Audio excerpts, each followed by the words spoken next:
নমস্কার বন্ধুরা, মিঠির রান্নাঘরে সকলকে স্বাগত। আজকে আমি করছি প্রেসার কুকার মাটন। তার জন্য গ্যাসে দেখো কড়া বসিয়ে নিয়েছি, ওর মধ্যে তেল দিয়ে দিয়েছি। তেলটা একটু গরম হয়ে গেছে, এর মধ্যে এখন আমি নুন হলুদ মাখানো আলুগুলো দিয়ে দিয়েছি, দিয়ে ভালো করে ভেজে নেব। গ্যাসের মধ্যে দেখো নেড়ে চেড়ে ভেজে নিয়েছি। এবার আলুগুলো একে একে তুলে নিচ্ছি প্লেটের মধ্যে।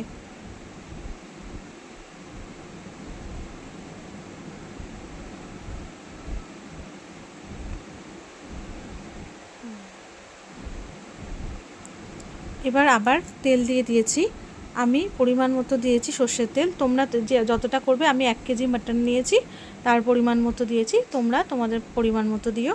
ওর মধ্যে দেখো গোটা জিরে ফোড়ন দিয়ে দিয়েছি,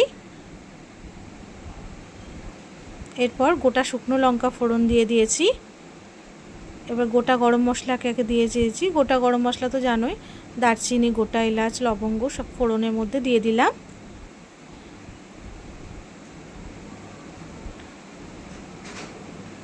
এবার পেঁয়াজ কুচি দিয়ে দিচ্ছি, পেঁয়াজগুলো একটু ভেজে নেব আমি।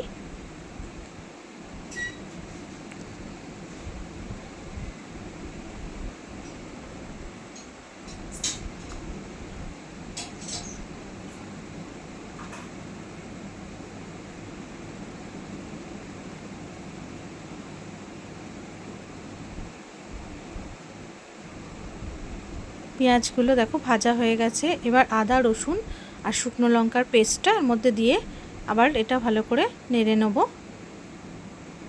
এটা হয়ে গেছে। এরপর হলুদ দিয়ে দিলাম, হলুদ গুঁড়ো 1 টেবিল স্পুন, জিরে গুঁড়ো 1 টেবিল স্পুন, ধনে গুঁড়ো 1 টেবিল স্পুন,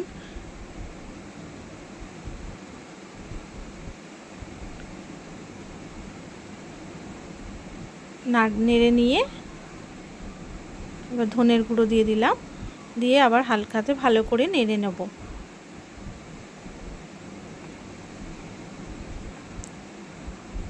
আমি লবণটাও এর মধ্যে পরিমাণ মতো দিয়েছি, পরে আবার একটু লবণও অ্যাড করে দেবো।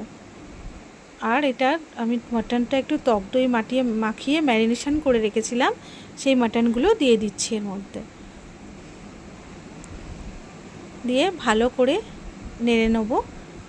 মাটন যত নাড়া যাবে, যত কষানো যাবে, ততই মাটন ভালো হয়, টেস্টটা ততই ভালো হবে। ঢাকনা খুলে একটু কাশ্মীরি মির্চ দিয়ে দিলাম এর মধ্যে। কাশ্মীরি মির্চ দিলে বেশি ঝাল হয় না, জানোই না, রঙের জন্য এটা দিতে হয়, তোমরা এটা জানোই তো। এবার আমি গোটা রসুন দিয়ে দিয়েছি। গোটা রসুন মাটনে খুব ভালো লাগে খেতে, গোটা রসুন খেতে এত টেস্ট লাগবে, একবার তোমরা দিয়ে দেখো। এবার টমেটো কুচিটা দিয়ে দিলাম,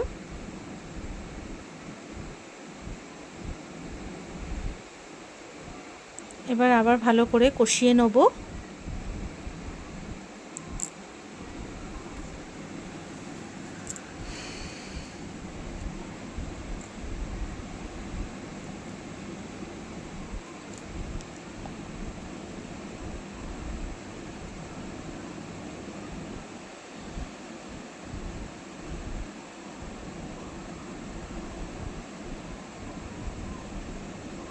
কষানো হয়ে গেছে, দেখো একটু ঢাকা দিয়ে রাখলাম।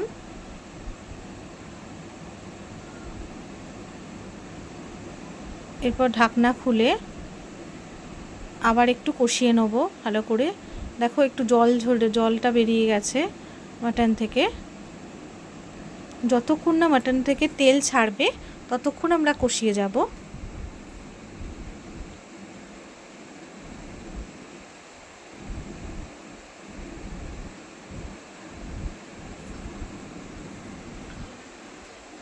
এই রান্নাটা তোমরা করে দেখবে, খুব ভালো হয়।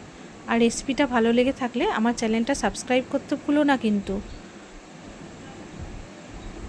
দেখো আবার একটু চাপা দিয়ে চাপাটা খুলে নিলাম।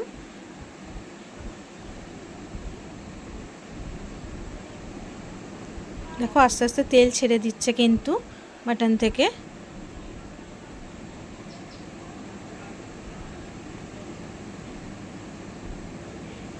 দেখো তেল ছাড়া হয়ে গেছে বলে এবার আমি প্রেসার কুকারের মধ্যে যে ভাজা আলুগুলো ছিল সেগুলো দিয়ে দিলাম।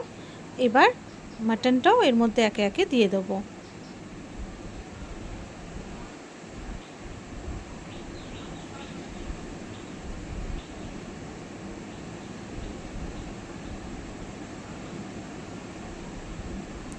এবার দেখো জল দিয়ে দিয়েছি, একটু গরম জল এর মধ্যে অ্যাড করে দিয়েছি আমি, দিয়ে দেখো একটু নেড়ে নিচ্ছি।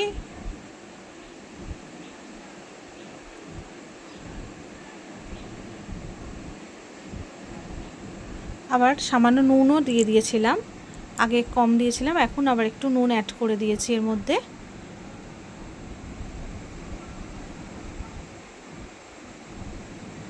এবার চাপা দিয়ে দিচ্ছি, দেখো